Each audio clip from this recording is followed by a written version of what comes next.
En los próximos miércoles que vamos a tener, vamos a cambiar un poco de evangelio. Vamos a dejar el evangelio de Marcos y hoy nos vamos a concentrar en el evangelio de Lucas y vamos a considerar por 3 semanas la historia de la Navidad en las palabras del doctor Lucas. Así que acompáñame con Biblia abierta al Evangelio de Lucas. Vamos a mirar juntos en el capítulo 1 los primeros 4 versículos a modo de introducción a lo que hoy vamos a considerar. Abre tu Biblia por favor en el Evangelio de Lucas. En el capítulo 1, los primeros 4 versículos del capítulo 1 dice lo siguiente.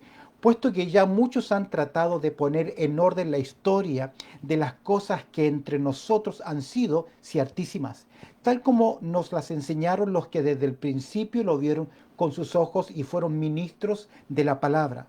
Mira lo que dice Lucas, verso 3. Me ha parecido también a mí, después de haber investigado con diligencia todas las cosas, dice él, desde su origen, escribírtelas por orden, oh excelentísimo Teófilo, para que conozcas bien la verdad de las cosas en las cuales has sido instruido. Interesantes palabras de introducción del doctor Lucas. No vamos a hacer un comentario del Evangelio de Lucas, pero es interesante considerar que Lucas tenía la preparación adecuada para compartir de la palabra del Señor y hacerlo como él lo hizo. El contenido de su libro, su estilo literario, es una obra clásica de la literatura, como él presenta la persona de Cristo Jesús en un contexto histórico, hace mención de personajes, de monarcas, la situación histórica, los relatos que él hace, el uso de la investigación es tremendamente necesario. Es por eso que vamos a mirar juntos en algunos por 3 miércoles, vamos a mirar juntos la historia de la Navidad, pero en las palabras de Lucas. Sin duda alguna, y esto es algo muy importante a considerar, la base del cristianismo es Cristo. Todo hombre debe tener claro quién es Jesús. De hecho, de la respuesta a esta pregunta determina el destino de tu alma. Es por eso que nuestro Señor Jesucristo pregunta a sus discípulos y la gente, ¿qué dice que es el Hijo de Dios o quién soy? Luego pregunta a sus discípulos, ¿quién es Jesús? La respuesta a esta pregunta determina el estado eterno de tu alma. Por las escrituras, el pueblo del Señor, podemos considerar algunas verdades importantes. Por las escrituras sabemos que Jesucristo, en primer lugar, es el Hijo de Dios. Cuando las escrituras hablan que Jesucristo es el Hijo de Dios, más que ser engendrado, significa que pertenece a la misma naturaleza, que es de la misma esencia. En otras palabras, decir que Jesucristo es el Hijo de Dios es igual a decir que Jesucristo es Dios. No podemos entender el concepto hijo desde nuestra mente occidental, sino que debemos entenderlo a la luz de la cultura hebrea. Y es interesante que en el Evangelio de Juan, en el capítulo 5, verso 18, y te animo que busques este texto y que si tienes un lápiz a mano lo anotes, porque ese texto nos hace ver en la cultura judía lo que ellos entendieron cuando Jesús dijo que era hijo de Dios. Si miras conmigo en Juan capítulo 5, verso 18, el texto dice lo siguiente: por esto los judíos aún más procuraban matarle. ¿Por qué? Porque no solo quebrantaba el día de reposo, quebrantarlo en el hecho de hacer el bien, hacer milagro, ayudar en la necesidad. No era una abierta acción deliberada, inconsciente, sino fue con propósitos específicos: dar, restaurar una mano, sanar a una persona. Verso 18 del capítulo 5 de Juan. Por esto los judíos aún más procuraban matarle, porque no solo quebrantaba el día de reposo, sino que también decía que Dios era su Padre, haciéndose, mira, igual a Dios. Y es por eso que los judíos reaccionaron y quisieron apedrearle, porque ellos consideraron que la declaración de Jesús era una blasfemia. Al decir que Dios es su Padre, al decir que es hijo de Dios, al final del texto 18 lo dice, haciéndose igual a Dios. Nosotros creemos, el pueblo cristiano cree que Jesucristo es el Hijo de Dios. Aún Satanás lo reconoce: si eres hijo de Dios, en la tentación. Pablo escribe en Romanos capítulo 9, verso 5, algo interesante, que es un versículo que demuestra la deidad de nuestro Señor Jesucristo. Cuando hablamos de deidad, decimos que pertenece al seno trinitario, que pertenece a la Trinidad, que que Jesucristo también tiene los mismos atributos eternos del Padre y del Hijo. En Romanos capítulo 9, verso 5 leemos lo siguiente. Dice el apóstol Pablo, ¿de quiénes son los patriarcas? De los cuales según la carne, presta atención, Romanos 9:5, de quienes son los patriarcas y de los cuales según la carne vino Cristo, el cual es Dios sobre todas las cosas, bendito por los siglos. Amén. Pablo claramente reconoce la deidad de nuestro Señor Jesucristo. Es por eso que en primer lugar decimos que Jesucristo es el Hijo de Dios. Y al llamarlo Hijo de Dios nos referimos que pertenece a la misma esencia. Si bien es cierto, en el Salmo capítulo 2 encontramos que dice el Padre al Hijo, yo te he engendrado hoy, eso tiene que ver con la entronización, tiene que ver con el reconocimiento del señorío, del dominio de Cristo sobre la tierra. Ahora, volvamos a otra expresión más, porque ¿quién es Jesús para ti? Para el pueblo cristiano, Jesucristo en primer lugar es el Hijo de Dios. En segundo lugar, Jesucristo es el Hijo del Hombre. Es un término que viene del libro de Daniel, porque Daniel en visión vio al anciano de días y también vio al Hijo del Hombre. Es una mención mesiánica que tiene que ver con ese que viene, el Mesías que viene, es el Hijo del Hombre. Ahora, nosotros sabemos por las Escrituras que Jesucristo a sí mismo se llamó el Hijo del Hombre. ¿Recuerdas aquel momento cuando Jesús dijo, porque el Hijo del Hombre vino a buscar y a salvar lo que se había perdido?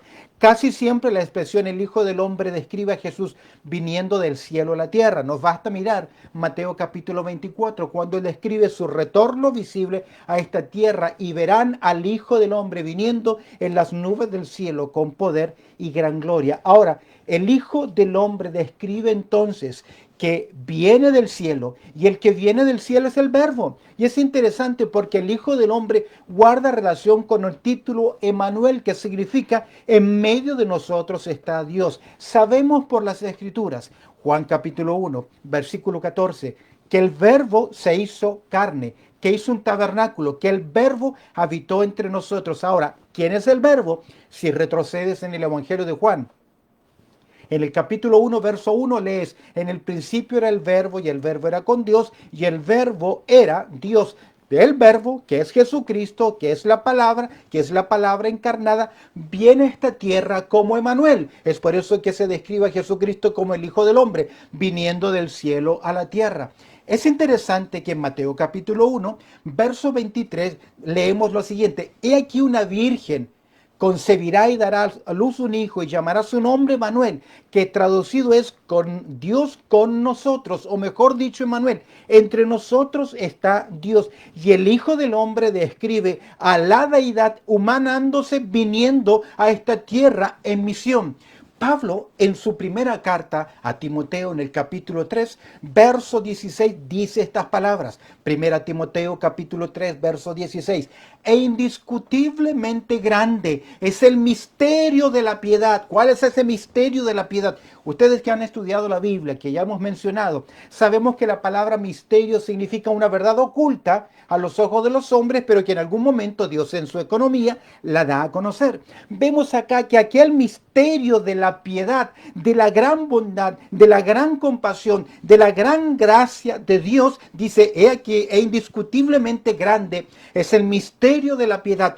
Dios fue manifestado en carne. El manifestarse no significa que Jesús es una expresión de Dios, sino que es la fanía, Él es la imagen del Dios invisible. Él representa a Dios porque Él es Dios. Este texto en la historia del cristianismo o los primeros siglos se convirtió en una confesión doctrinal.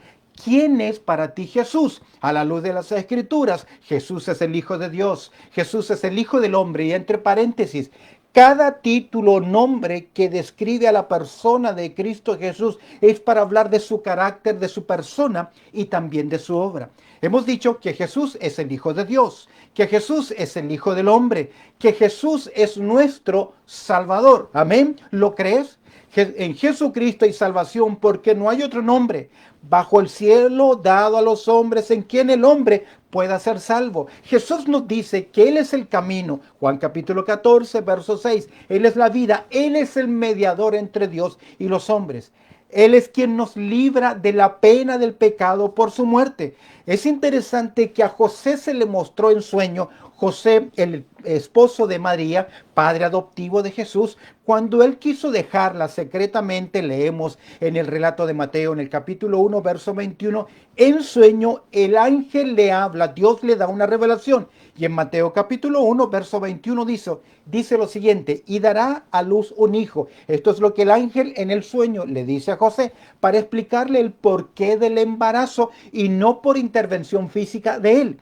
Y dará a luz un hijo y llamará su nombre Jesús. Se le da un mandato a José. Cuando María tenga el hijo, cuando él nazca, ya tiene desde la eternidad, desde el cielo, tiene su nombre. Llamarás su nombre Jesús. ¿Por qué? Ahí está la razón en verso 21. Porque Él salvará a su pueblo de sus pecados. Si bien es cierto, Dios es salvador y quiere salvar al hombre, pero la obra eficaz es solamente en aquellos que son su pueblo, aquellos que creen, aquellos que le reconocen. De esta forma el pecador alcanza por medio de Jesucristo el perdón de sus pecados y la condición de hijo de Dios destinado para la gloria del cielo.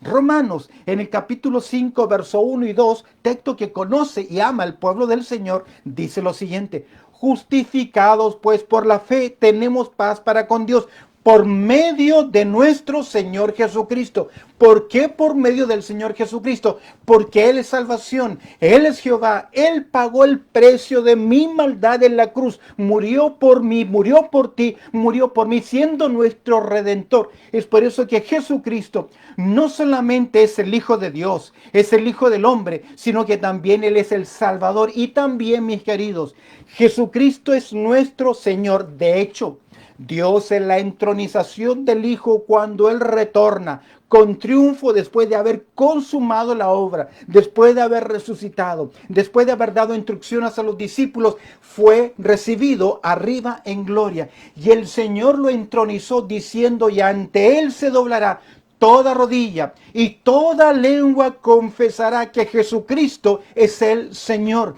Es por eso que Pablo, en 1 Corintios capítulo 12, él nos va a decir en los primeros dos versículos que nadie puede llamar a Jesús Señor si no es por el Espíritu. Y mis queridos, el pueblo del Señor debe reconocer a Jesucristo como el Hijo de Dios, como el Hijo del hombre, como su Salvador, pero también debemos reconocerlo como nuestro Señor. En Romanos capítulo 14, verso 8, nos ilustra esa conexión del creyente con su Salvador como también su Señor.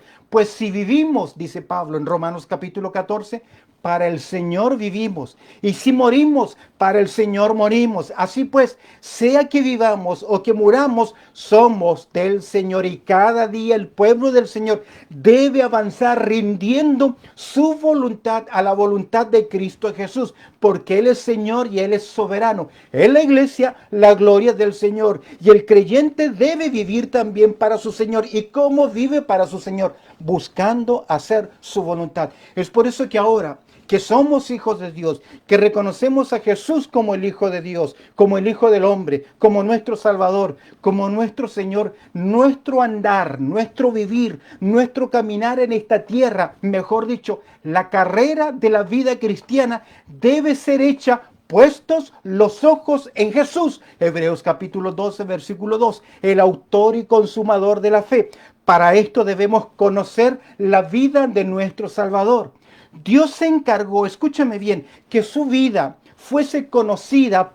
Es por eso que Dios nos dejó 4 evangelios. Ahora, ¿qué son los evangelios entonces?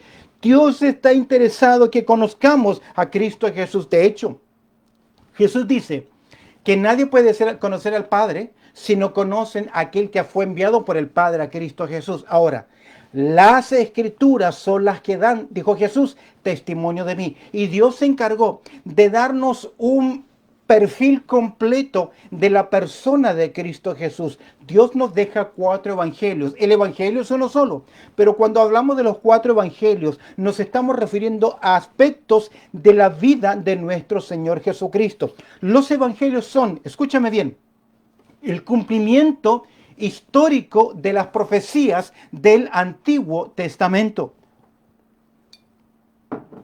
Los evangelios son el cumplimiento histórico de las profecías desde el Antiguo Testamento. 4000 años antes de Cristo, Dios comienza a dar información acerca de Cristo Jesús. El domingo pasado hablábamos del protoevangelio, Génesis capítulo 3, verso 15, prototipo, el primero, la primera mención del evangelio, y se nos dice que nacería de la simiente de la mujer. Sería una obra milagrosa, sería un hombre entre los hombres que buscaría y haría la voluntad de Dios y produciría, gloria a Dios, el triunfo sobre el enemigo, sobre Satanás. Es por eso que Satanás está bajo los pies de la iglesia, porque Cristo Jesús triunfó. Nosotros estamos en Cristo, vivimos en victoria. Y los evangelios son el cumplimiento histórico, en otras palabras, son la manifestación de la vida del Redentor. Los evangelios tienen 4 autores, porque son 4 los auditorios, y cada uno de ellos diferente, y tienen un propósito específico: mostrarnos. Los 4 evangelios nos presentan un cuadro, un perfil, una descripción a destinatarios diferentes. Los evangelios tienen 4 autores y 4 auditores, y también los evangelios son 4, no son 4. Los evangelios no son 4 Cristos diferentes, sino que son 4 aspectos complementarios de la persona de Jesús. Entre paréntesis, no puedes entender a cabalidad el evangelio de Juan si no comprendes el evangelio de Lucas. Lucas es un complemento increíble del evangelio de Juan. Son 4 aspectos diferentes, ya que Mateo, que se dirige a los judíos, presenta a Jesucristo como el rey, como el Mesías. Nos dice qué ocurrió con el reino que Jesucristo, Juan el Bautista, los discípulos anunciaron que venía el reino, qué ocurrió con ese reino y qué es la iglesia. Mientras que Marcos, que es el evangelio que hemos estado estudiando los días miércoles durante todo este año y también del año pasado, vemos en Marcos el siervo de Jehová y vemos en 16 capítulos a Jesús sirviendo. Lucas presenta a Jesús como un hombre perfecto. Presenta claramente en Lucas sus conversaciones, sus luchas, su parte de relación con los seres humanos. Presenta un hombre perfecto, y Juan presenta a Jesucristo como Dios. No podemos quedarnos solamente con Juan como Dios. No solo podemos quedarnos con Lucas como hombre. Necesitamos al rey, necesitamos al siervo, necesitamos al hombre perfecto y necesitamos a Jesús como Dios. Por tal razón, ¿por qué nos dejó Dios entonces los evangelios? Para conocer la persona de Cristo Jesús. Por tal razón, cuando llegamos a una fecha tan popular como hoy, como estos días, Navidad o Natividad, la palabra latina nativity significa o describe el único nacimiento especial de Cristo Jesús. Nosotros al mirar Navidad nos preguntamos, ¿cuál es la verdad detrás de la Navidad? Es un día festivo para los cristianos, es una celebración pagana, y el pueblo del Señor y algunas líneas están divididas con respecto a esto. Permíteme hacer mención, llegando ya al concepto de Navidad, 3 cosas con respecto a Navidad que es importante. En primer lugar, la fecha del nacimiento de Cristo. No tenemos esa fecha en las Escrituras. Esta fecha tiene más relación con religiones paganas, 25 de diciembre, que con la Biblia. Realmente lo más seguro es que el Señor Jesucristo nace entre septiembre y octubre en nuestro calendario, y no en diciembre, que sería en tiempo de demasiado frío, invierno, imposible de trasladarse José y María camino a Belén en aquel momento en que tenían que ser empadronados. Esto más que nada el 25 de diciembre es más fechas de otras actividades, tanto de las tierras de Ur de los Caldeos como del Imperio Romano. No tenemos fecha precisa. Sí podemos precisar con exactitud Semana Santa, porque a Dios le plació dejarnos cuadros cerca de la Pascua tremendamente. Dios en su soberanía nos deja claramente. No tenemos con respecto a la Navidad la fecha del nacimiento preciso. Las costumbres de Navidad tienen su origen, situarla o fecharla en diciembre, tienen su origen pagano, no tienen su origen en la revelación de las Escrituras. El mero hecho de celebrar el nacimiento de Jesús es algo que no vemos en la Biblia. No vemos un énfasis en su nacimiento, pero sí vemos un énfasis en su muerte, en su resurrección. Y en tercer lugar, creo que para mantener una posición balanceada, no quiero exterminar de la mente la celebración de la Navidad en ninguna manera, pero quiero que entiendas que si lo vamos a considerar, pensemos que el foco central es la persona de Cristo Jesús.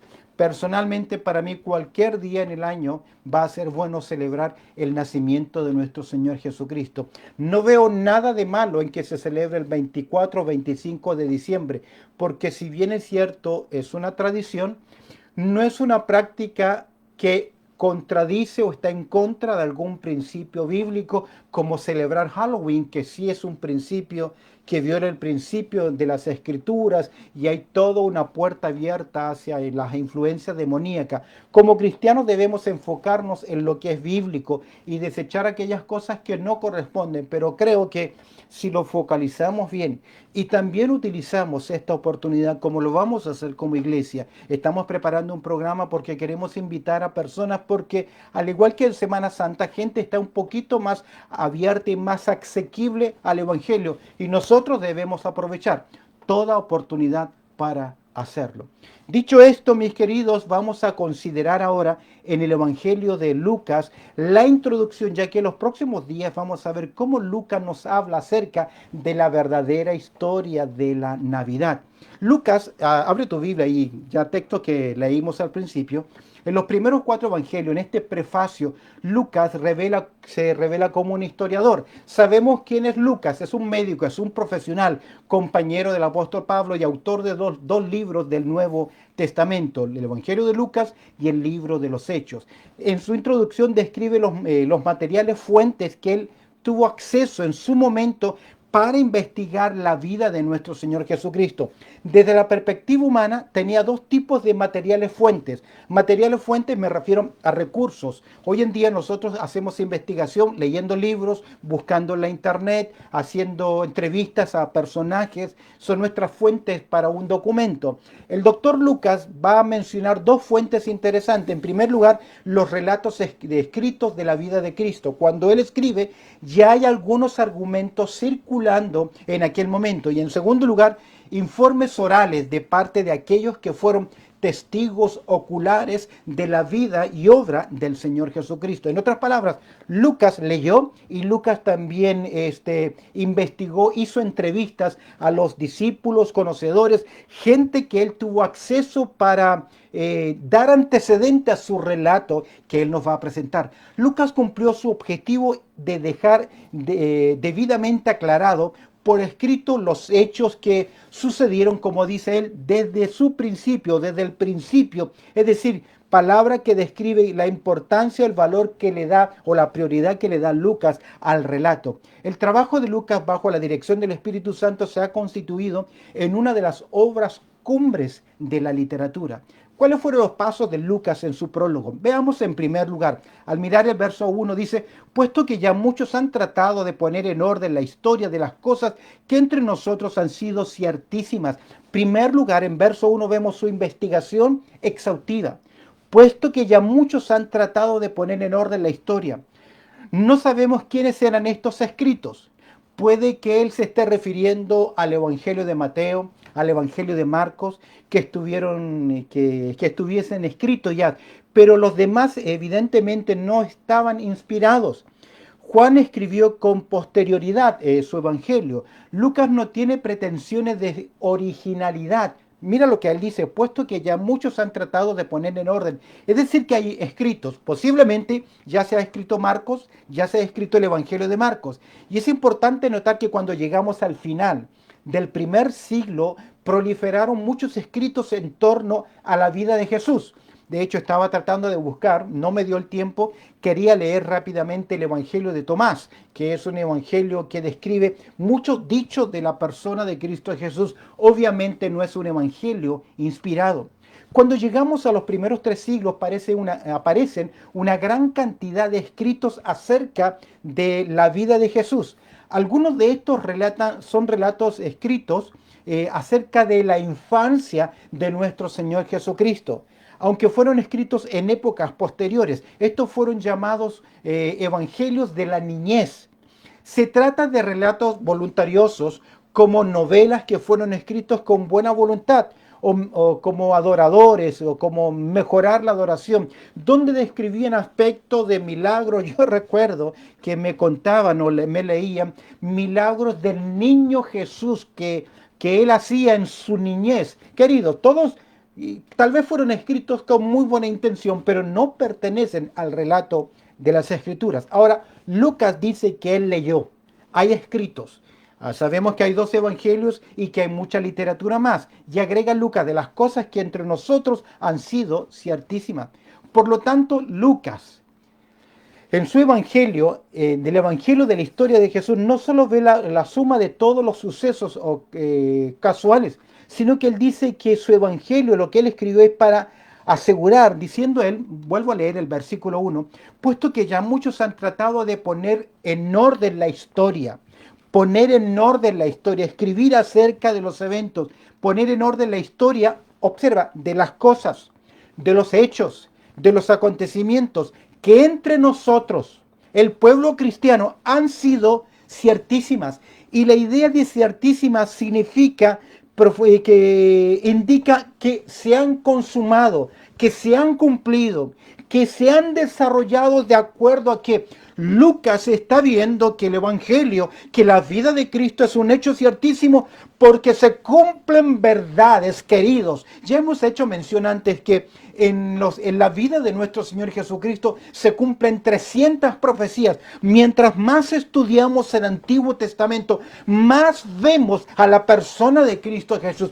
El problema es que a veces nosotros solamente miramos el Antiguo Testamento a la luz del Nuevo Testamento, pero si nos fuésemos al Antiguo Testamento veríamos gran evidencia de Cristo Jesús y lo que ellos sabían acerca de Jesús sin verlo, sin conocerlo, sin saber quién era específicamente la persona, pero muchos sabían acerca de Jesús. Vemos en primer lugar entonces la investigación exhaustiva de Lucas. Verso 2, veamos sus informantes entrevistados, sus fuentes, sus informantes entrevistados. Dice el verso 2, tal como nos los enseñaron los que desde el principio lo vieron con sus ojos.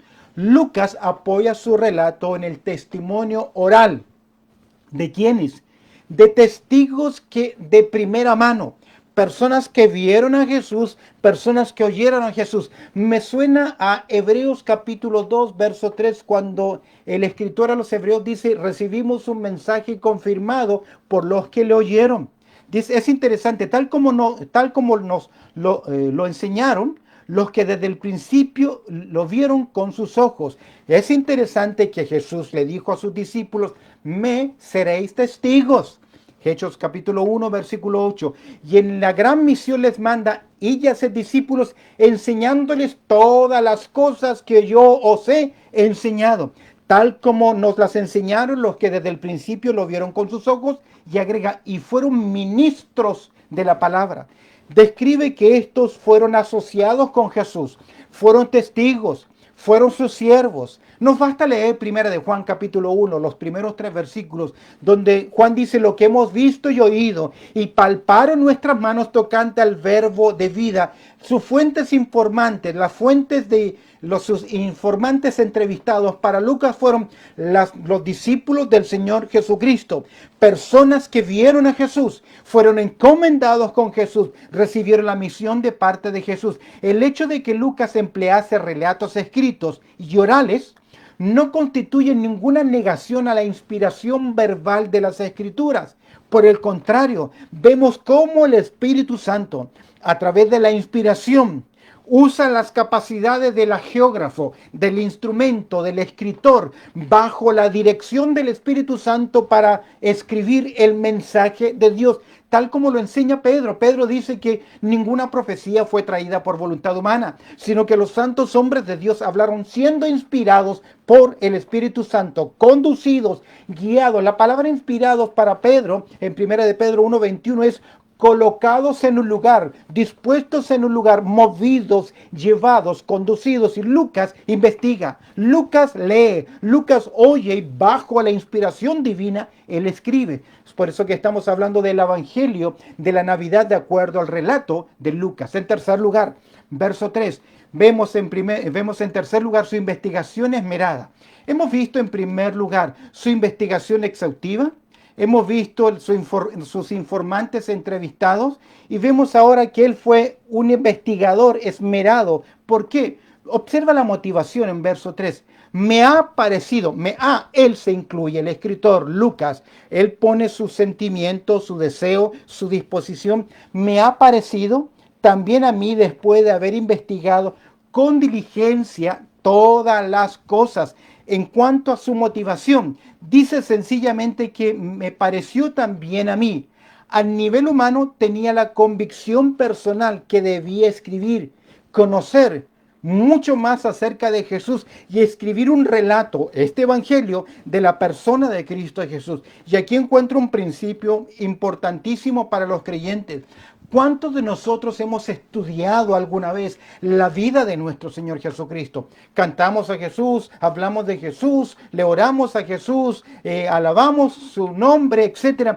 Pero ¿cuántas personas realmente han estudiado a profundidad la vida, los relatos? ¿Conocemos realmente la vida de nuestro Señor Jesucristo? Pablo dijo que la motivación de su vida era a fin de conocerle. Filipenses capítulo 3, verso 10. En esta investigación esmerada vemos su motivación, vemos su método. Dice que desde su origen, en cuanto al método, él siguió primero el curso de todas las cosas con precisión, desde el comienzo de su ministerio hasta el final. Él siguió la línea del Señor Jesucristo. Sabemos que son 3 años y medio de ministerio. Lucas comprobó la precisión de sus fuentes, eliminó todo lo que no era históricamente cierto ni espiritualmente relevante y luego recopiló sus materiales en orden tal como lo tenemos en su libro, en este evangelio precioso, el evangelio de la vida de nuestro Señor Jesucristo como el Hijo del Hombre. Permíteme ir cerrando ya el tema en el día de hoy. Veamos su intención con el escrito, aún en verso 3. En primer lugar, vemos cómo él va a corroborar. Dice que él escribió su mensaje, lo ordenó, lo estudió del principio, investigó, fue a las fuentes originales, relató a personas, leyó literatura y luego para corroborar, escribírtelas por orden, corroborándolo paso a paso. El énfasis no está en el orden solamente cronológico, sino que en el orden moral o espiritual. Esto está vinculado de tal forma que él prepara su evangelio con base en testimonios, con base en testigos, con base en escritos. Dató su tesis, por así decir, citando las fuentes originales para presentarnos una armonía, para presentarnos una cronología, para presentarnos a un personaje, el Hijo del Hombre. ¿Qué fue lo que él hizo? ¿Qué enseñó? ¿Con quiénes se relacionó? ¿Y qué pasó con él? Corroborar, se lo escribe, sabemos que fue a Teófilo, para corroborar, en segundo lugar, para comprensión, verso 4, para que conozcas bien la verdad.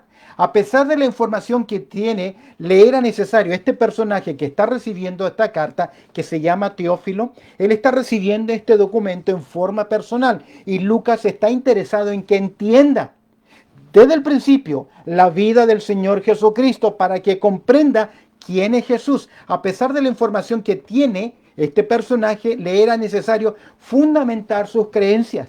Tiene necesidad de un fundamento más completo en la verdad, los hechos acerca de Cristo Jesús. Todo creyente debiera tener un cuadro claro de la vida del Señor Jesucristo, de su persona, demostrar su deidad, conocer la vida del Salvador. Mira el verso 4, la convicción de las cosas en las cuales ha sido instruido. Es claro que el lector original ya había recibido una buena cantidad de información sobre la doctrina o la vida de Cristo. La verdad es que el mensaje del cristianismo ya estaba resonando en especial en todos los oídos de los lectores, especialmente en el mundo conocido y el imperio greco-romano. Dice el texto, la convicción de las cosas en las cuales ha sido instruido, oh excelentísimo Teófilo. Estoy en verso 3 al mencionar a Teófilo. El propósito de Lucas era enseñarle a Teófilo, nombre que significa amado o amigo de Dios, que recibe el título de excelentísimo, por lo tanto era un funcionario público. ¿Qué podemos decir en conclusión de esta introducción del Evangelio de Lucas? Que Lucas investigó, que Lucas se preocupó, que fue a las fuentes originales, que quería conocer más de Cristo y quería enseñar con exactitud la vida del Señor Jesucristo. Permíteme terminar, ya el tiempo ha avanzado rápidamente, sobre lecciones importantes. Tres lecciones sobre lo que hemos dicho en el día de hoy. En primer lugar, la importancia de no estar satisfechos con lo que ya conocemos de Cristo. Lucas no le satisfacía la vida de Cristo de los demás, de lo que él leyó. Él quería investigar. La verdadera religión no es nunca de segunda mano, sino un descubrimiento personal. Lucas quiere conocer más acerca de Cristo. Pregunta, ¿cuánto conoces acerca de Jesús? Me llamaba la atención estudiando la vida de nuestro Señor Jesucristo en el Evangelio de Marcos. Y sabes que hasta la fecha, hasta el capítulo 14, llevamos 75 temas del Evangelio de Marcos. Hemos estudiado una vida breve de nuestro Señor Jesucristo. Qué interesante sería mirar los cuatro evangelios y estudiar la vida a la luz de la armonía de los cuatro evangelios. Nos hemos concentrado solamente en uno. Y Lucas dice, yo quiero tener la información de primera mano. ¿Cuánto conoces acerca de Cristo? ¿Cuánto conoces acerca de su persona? Segunda lección importante, la importancia de dar a conocer a otros la verdad de Cristo. No solamente la importancia de no estar satisfecho con lo que ya conocemos. Pablo dice, a fin de conocerle, quiero conocerle cada día más. En segundo lugar, la importancia de dar a conocer a Cristo o dar a conocer a otros la verdad acerca de Cristo. Lucas se preocupa por Teófilo. De hecho, Lucas también nos escribe a nosotros y nos dejó un tremendo evangelio de la vida de nuestro Señor Jesucristo. ¿Sabías tú que la película más usada por Dios fue la película narrada que se llama Jesús, que es un relato llevado a la pantalla basado en el Evangelio de Lucas? Y que Dios lo ha utilizado tremendamente desde el año de su filmación hasta el día de hoy. Cuando se ve la película de Jesús basada en el Evangelio de Lucas, Dios toca corazones, transforma vida. La importancia de dar a conocer a otros acerca de la vida de Cristo Jesús. Y en tercer lugar, la importancia de comprender la inspiración divina. ¿Por qué digo esto? Porque Lucas utilizó fuentes humanas. Leyó literatura, entrevistó a los personajes, pero todo lo que él escribió, todo lo que él copiló, lo compiló en una obra, en un documento llamado el Evangelio de Lucas, para que tú y yo tengamos un relato preciso de quién fue nuestro amante Salvador, su persona, su obra, lo que él hizo y las promesas que también él hizo, que un día él volverá. Qué lindo es pensar en Lucas. En especial, vamos a mirar ahora en los próximos días cómo Lucas nos lleva hacia el nacimiento. Lucas va a comenzar con los anuncios, va a mencionar el anuncio a un sacerdote, Zacarías, va a mencionar el anuncio del nacimiento de Jesús a María, como Dios envía estos mensajeros, y en el capítulo 2 nos va a presentar el nacimiento del Señor Jesucristo, cuando la eternidad se convierte en tiempo. Que el Señor añada su bendición a lo que hemos considerado en el día de hoy de la palabra de Dios. Bendito Padre Celestial. Te damos gracias, Señor, porque siempre es un día preciso el celebrar la obra de nuestro Señor Jesucristo, la intervención de la eternidad en el tiempo y en la historia. Y te damos gracias, Señor, por tener acceso a un evangelio tan rico, tan maravilloso, tan profundo como el evangelio de Marcos, como el evangelio de Lucas, que ahora estamos estudiando, que nos presenta con precisión en un cuadro de investigación bajo la inspiración divina la persona de Cristo Jesús. Que lo que hoy hemos considerado abra nuestros ojos, nuestros entendimientos, para que podamos disfrutar y conocer y tener esa disposición de conocer a Cristo, como dice Pablo, a fin de conocerle. Abre nuestros ojos de nuestro entendimiento. Ayúdanos a comprender las verdades de tu palabra y ser seguidores fieles y conocedores de la persona de Cristo Jesús. Pues oramos dándote muchas gracias a través del precioso nombre de Cristo Jesús. Amén y amén.